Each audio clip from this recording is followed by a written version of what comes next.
Hi, I'm Josh Willis with Reinstall. I'm joined today with Matthew from ABRA. Hello everyone. We're going over some simple things you can do to make your machine run better. Most of this is maintenance, preventative maintenance, some technical support issues.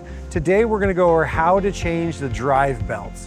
This is something that you'll notice when the machine's not running right, your belts are missing some teeth, so things are slipping. Time to change those belts. We're going to show you the easiest and fastest way to change those drive belts today. Let's get after it. First, you're going to start by removing all of the screws that hold the cover on.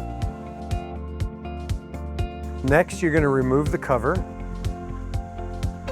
After removing the cover, the next step in changing the belt is to remove the tensioning wheel. Take off the plastic covers and unscrew the screws. Now, on some machines, it may be one that are newer. On older machines, it will be two. Next step in changing out the belt is you're going to remove the brass clamp by taking the two screws out, releasing the belt from the holder. Once you remove the two screws, you can then take the holder off, remove the belts, take the old belt off, and set it aside. Next, you're going to remove the new belt from the packaging. Keep in mind, if you're not changing your belt and you're using your old belt because you've inspected it and it's good, you don't need to do this. You need to take your old belt and feed it through. However, in this step, if you have a new belt, you're going to feed it through from the front of the machine and wrap it all the way around to the back of the machine, feeding it through the tensioning belt.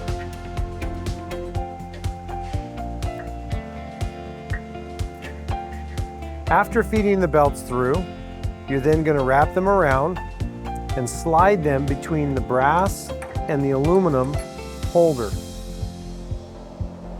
Slip them in the grooves. If your belt is too long, you may have to cut it down. Once slipped in, you're then going to take your Allen key and tighten up the tops. Once the screws are nice and tight and the belt is snug from the bottom, we then need to adjust the tension. This is far too loose and needs to be adjusted. We're going to adjust that by adjusting the tensioning wheel on the back of the machine. So what we're going to do is start by going 3 rotations at a time on the top and the bottom, just to make sure we tension it evenly. Whatever you do on the top, you must do on the bottom. After about 6 rotations, you want to check the tension with your finger. You're going to check that on the inside to make sure it's nice and snug. After you check your tension and everything's good, you can put on the plastic covers, and then we're going to reattach the cover. Place the cover back where it belongs, then go through and place all the screws back where they go, making sure they're nice and snug. Do not fully tighten all of the screws until they're all in and placed.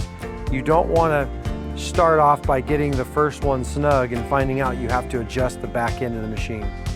Thank you for watching this video. Hopefully it helped. Hopefully the machine's up and running. If for whatever reason it hasn't solved your problem, please reach out to me or Matthew or any of our tech support people, and we'd be happy to walk you through it and get this thing resolved and get your machine up and running. Thanks a lot. Have a great day.